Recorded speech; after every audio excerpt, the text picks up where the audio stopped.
What's going on, everybody? Welcome back to another video. Today I'm going to be talking about First Blood. So I got the little box set right here. I just picked this up the other day. It's just the first three movies. Got the little Blu-ray box set. Got a little back action. And yeah, let me whip out First Blood. So yeah, I got beautiful cover art. Got a nice little shine, you know. There's the back action. Look at that. All chrome everything. You already know. You know what the F is going on.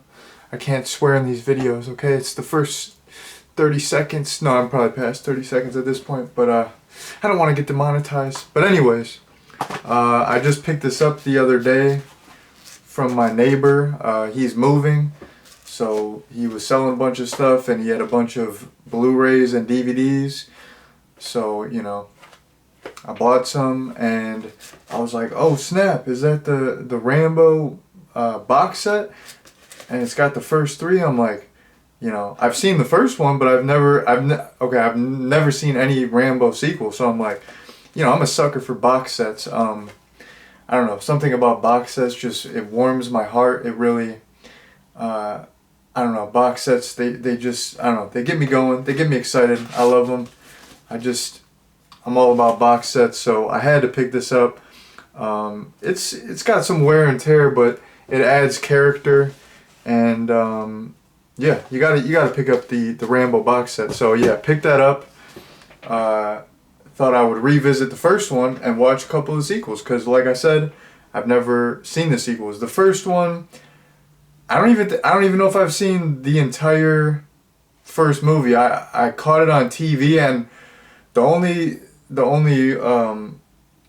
part that I remember the third act when he's you know running around the city with the M60. I remember all that, but I don't really remember a whole lot else from like the first time I watched it. But yeah, after rewatching this, revisiting it. I think this movie is phenomenal. Like, First Blood is a great movie. It's a great action movie. It's just a great movie, period. It's phenomenal. Like start to finish, I had a great time with this. So yeah, I'm a big fan, and yeah, I was not disappointed whatsoever. So there you go. So jumping into a plot summary, the movie focuses on John Rambo, of course, and he's a Vietnam veteran, and he's kind of a drifter. He's just, he's walking around. Initially, he's trying to like reconnect with this gentleman that he knew from the war, but that gentleman passed away. So it's like everyone he knew from the war has passed away. So he's like this loner drifter, and he's just walking through this town. He wants to grab something to eat, and the sheriff sees him and, instantly thinks he's trouble, up to no good, which he's not. He's just a, quiet guy passing through. So the sheriff scoops him up. He's like, let me give you a ride. And he drives him 30 miles out of town. And Rambo's like, he's kind of put off by this. He's kind of, like, what the heck? Like, this guy can't just drive me out of his town. So he starts walking back to the town. He doesn't really argue with the guy, but, he just starts walking back. He's like, well, I can go back to the town. So he starts walking back, and then the sheriff arrests him. They take him to the police station, and once he's there, the police they're like abusing him. They're like, they have this, like, it's like a fire hose basically, and they're like spraying him with this, like, that could rip your skin. They're like spraying him with the fire hose. They're just abusing him, treating him like absolute crap. And then they go to shave him, and he gets like a PTSD flashback from the war, because he was like it seems like he was like he was like a prisoner of war at one point, because he's got all these scars all over, and he has flashbacks. So he has like a PTSD flashback of when he was a prisoner of war, and he just goes crazy. He goes berserk, and he just starts beating the shit out of all these cops, and that sequence is awesome. He's like throwing fools through windows, just like flipping fools over his shoulder. That was great. So then he escapes. Yeah, he did. That was sweet too. Like when he stole the fool's motorcycle. It was like some GTA stuff. He just like ripped the dude off the motorcycle. He's like, I'm taking this. He didn't even say that, but he's just like, just like the fool was like driving down the street. He just ripped him off the bike. So then, yeah. So then Rambo, escapes the police station, steals the bike, and then he just like ducks off into the woods.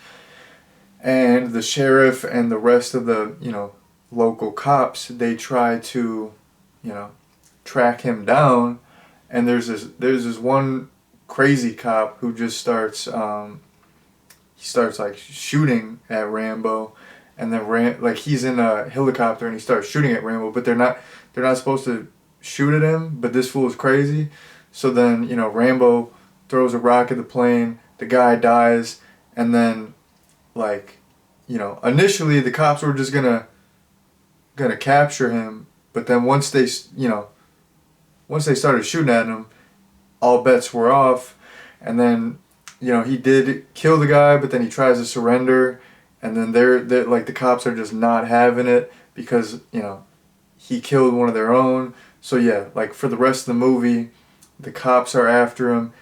Basically the local cops want to kill him, but then the state cops are called in, the National Guard are called in to actually just capture him, but the one sheriff really wants to just kill Rambo, and then Rambo's colonel is like called in too to help capture him as well, because I mean he's honestly called in to protect the cops, because like the cops don't know what they're dealing with. Like they think they're hunting Rambo, but really like they're like inadvertently getting hunted, because I mean they're way outmatched. So it's like if they mess with him and he has to defend himself, like they're gonna get killed, because he's just extremely skilled. So yeah, for the rest of the movie, Rambo is just trying to not get captured, trying to survive, and yeah, that's the basic plot summary. I kind of went on there for a while. That was kind of long-winded, but what are you gonna do? I don't know. I like I said, I had fun with this movie, so I'm having fun with the review. I'm getting passionate with it. I'll take a little extra time with this one. So there you go. But the first point that I wanted to get into is, I'm telling you what, this movie was just non-stop. It was a non-stop thrill ride.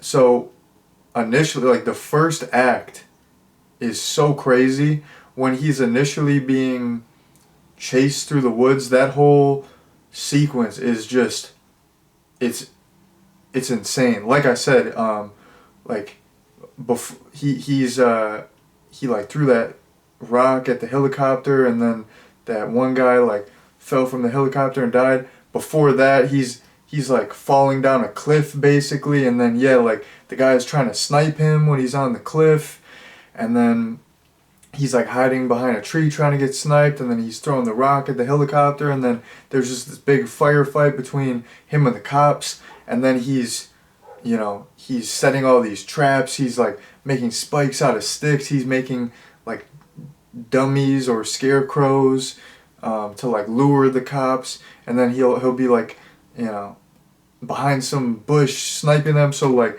that whole sequence of him surviving in the woods and like fighting off the cops is great.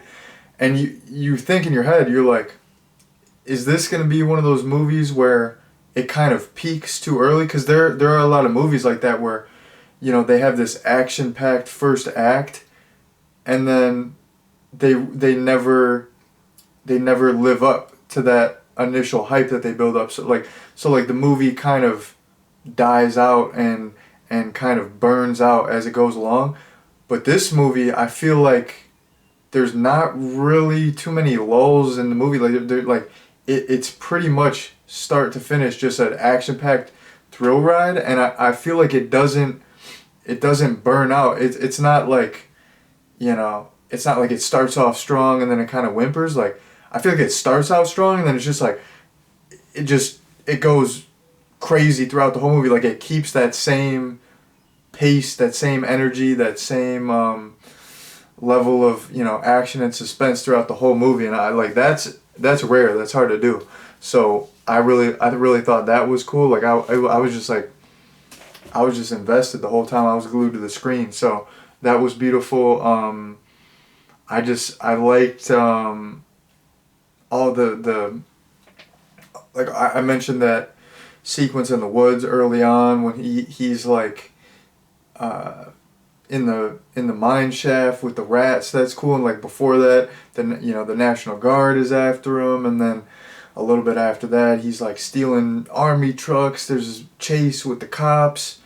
He's blowing up gas stations then, and then like once he gets into town, he's just like shooting up the town with the M60. He's it's like a game of cat and mouse with the sheriff. Like I don't know. There's like the whole movie is just, it's like action, action, action. There's so many standout sequences, and it's just, I don't know.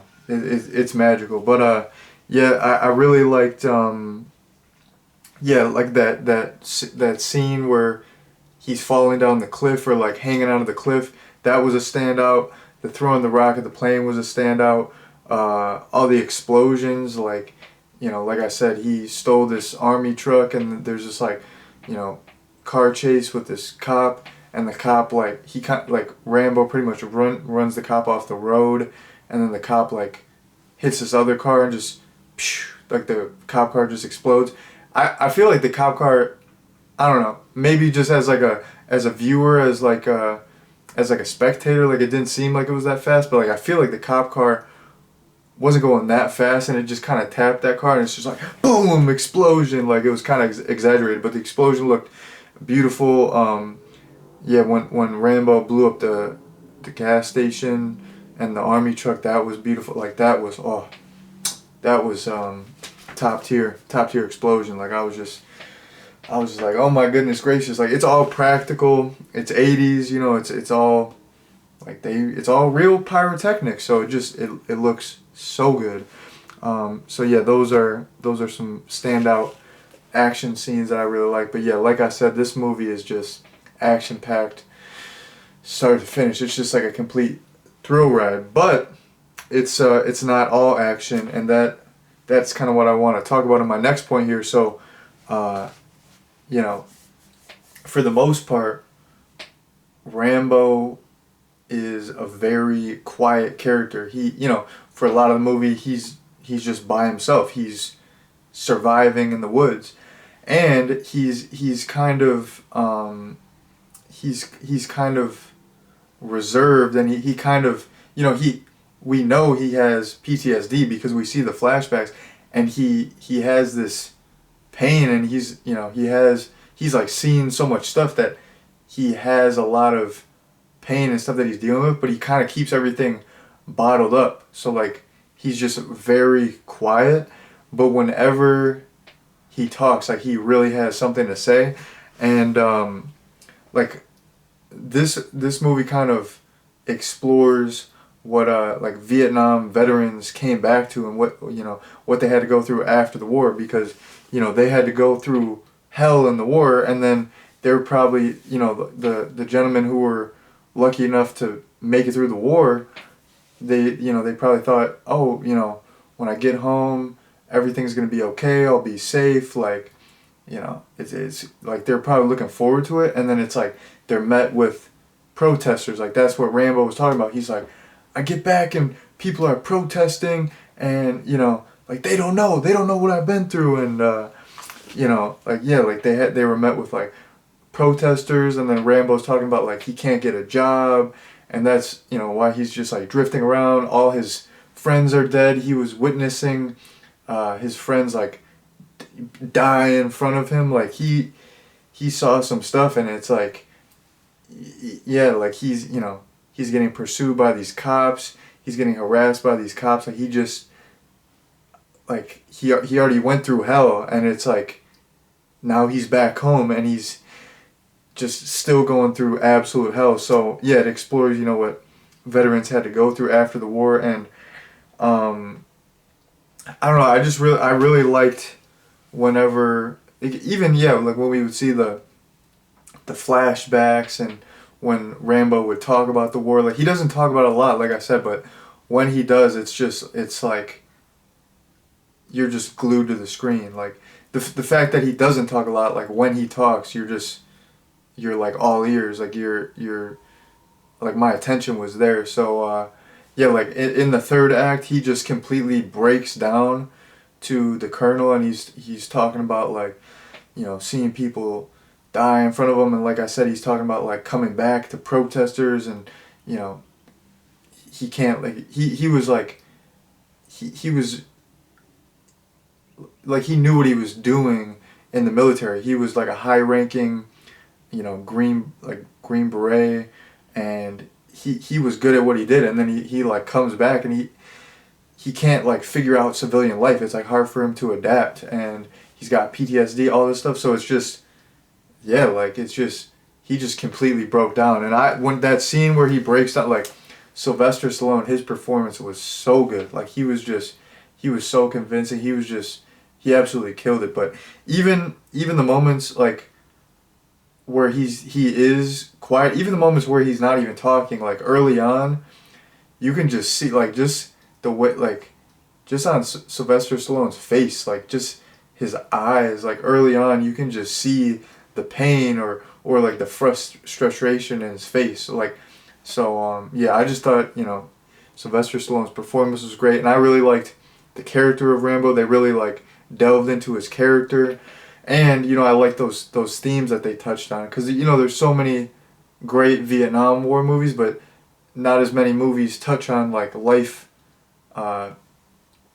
after the war, and, like, that's not the whole point of this movie, but it definitely is, a pretty big theme in the movie, and I like that they explored that. I thought that was pretty interesting. So that's definitely something that I really enjoyed about the movie, and I wanted to bring that up. And then the last point that I want to bring up is just not as, it's kind of like a funnier point, but I thought like, I liked the like the part of the movie where the National Guard came in, and the, like, the commanding officer kept telling all the other National Guard guys, like, go in there, like, go, get Rambo or whatever, and they're like, I'm not going, like, I only do this part-time. And then the one National Guard guy, he's told to, like, sift through the mine shaft to make sure if Rambo's alive or dead, and he's like, I gotta open the drugstore tomorrow. And I thought that was just, like, those couple little lines, and just how the National Guard guys acted was so interesting, because that's what I've always thought about the National Guard. Like, I think it's like one weekend a month or something. I'm like, man, if you're doing like a full-time job, that'd be kind of tough. Like, you have to give your whole weekend to do your National Guard duties, and that's tough itself. But then what if there is some sort of conflict where you're called into action, and then it's like you're out here with a gun diffusing some situation, you have to go try to capture some guy in the forest, and then it's like you got to clock into work at 9 a.m. the next day. Like, that's insane. Like, I thought that was, like, such a interesting part of the movie, and it was like blink and you miss it. And I don't know, I always thought that about the National Guard. Like, that would be kind of a tough gig. Like I said, even if nothing goes down, even if you're not sent into, like, a conflict situation, I mean, that's like a big commitment. But then if you are sent into a conflict situation, then it's like, maybe you got a wife, maybe you got kids, maybe you're getting calls from work, maybe you got to go to work at, like, 6 a.m. the next day. Like, that's nuts, man. That's crazy. And I like the one guy who actually shot the bazooka. I think, was that guy's name Earl? I don't know. There's some guy, and his name was Earl. I thought that was cool, because that's my name. That's like what my channel name is, just my initials. It's like EA3 is just my initials. But yeah, so, like, I never hear like, besides, like, the show My Name is Earl, you don't hear, like, a lot of, like, TV and movie characters with that name, because that's kind of like an old head name. I mean, I guess this came out back in '82, so, but I mean, even it was probably still an old head name in the '80s, like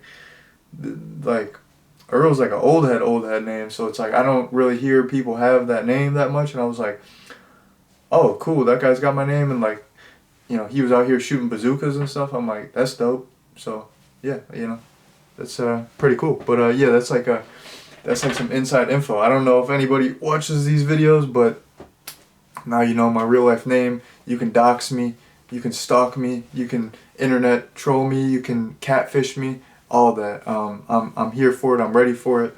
I'm, you know, just do your research. Look me up on Facebook, clown me, whatever.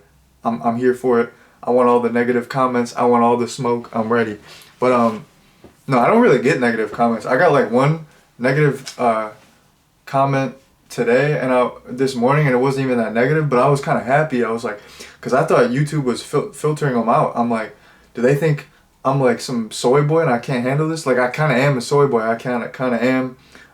Sometimes I am like a punk ass buster, but like, I was like, yo, like, what is YouTube so soft nowadays? They can't even let me see the bad comments. Like, let me see the bad comments. I'm not about to be tripping about it. Like, I want bad comments. Like, I don't want my, like, I feel like if you just only get good comments, it's like your shit's not cool. Like, you gotta have some haters. Like, you gotta be a little bit polarizing. I'm trying to be, you know, I'm trying to be a little bit edgy. I'm trying to be like an edgy comedian with it. Like, it's like, I want some haters, man. I don't know. I probably shouldn't say that. Now I'm gonna speak that into existence, and I'm gonna get, you know, all kinds of haters. But I don't know.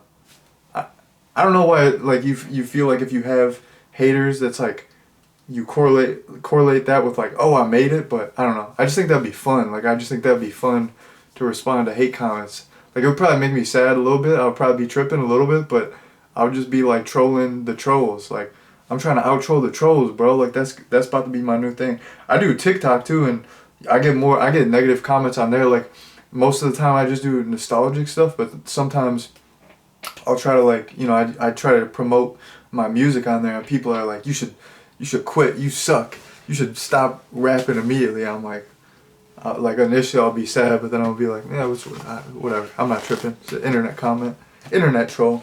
But yeah, I kind of got off topic there. Yeah, that was the last point that I wanted to talk about. I really like that whole sequence with the National Guard. I like those little lines of dialogue where they're like, you know, like I said, hey, I only do this part-time. I don't want to go risk my life. Hey, you know, I got to open the store tomorrow. What the heck? I just thought that was so interesting because I've always, you know, thought that would be a weird or a difficult balance to do that. And like I said, if you are thrown into the fire like that, it's like, you know, you're pretty much like a civilian, and then you're just thrown into like a intense conflict situation. Of course they're trained, but I mean, it's like they're probably just chilling at the house yesterday, and then it's like the next day they're in the woods with this, you know, like I said, this dangerous Green Beret, and they gotta like capture him. It's just, that's a crazy transition. It's like, you know, I don't know, if it's different if you're like a career military and it's like you're full time. I feel like it is a big difference, but I don't know. I thought that was interesting that they touched on that, and yeah. So yeah, that's my review. Sorry for getting a little off topic there during the end, but yeah, that's. Oh yeah, like I gotta get into a recommendation. So First Blood, it's a classic. It's not like I've seen this movie a million times. I've only seen this like, maybe I saw it 2 times before, but maybe I only saw it 1 time before. I don't recall, but I don't remember that much. I saw it when I was little, but I'm glad that I got to rewatch it. I've wanted to rewatch this and eventually check out the sequels, so it worked out perfect. Shouts out to my neighbor hooking me up with the box set. That was pretty cool. So yeah, I had a great time with this. I would recommend it. I think this is a classic. I know that's crazy of me to say because I've only seen it a couple times, but what are you going to do? I think it's a classic. I don't know. It is. It is what it is. That's what I'm saying. It's a classic. So, yeah, definitely check this out if you haven't seen it. And, yeah, I'm excited to check out the sequels. I heard they're like a big step down from the first movie. So, we will have to see. But that's usually how it goes. So, I'm ready for it. I've been watching sequels. I'm unfazed. You know how many shitty sequels I've seen? I've seen some shitty sequels. I've watched, man. I watched like like I watched some. I've watched every Evil Bong movie, dude. I've watched every Leprechaun movie. Like, you think a Rambo 2 and 3 is gonna phase me? Come on, man. I'm about this shit, man. Come on. But anyways, that has been my recommendation, and that has been my review of First Blood. Thank you all very much for watching, and peace out.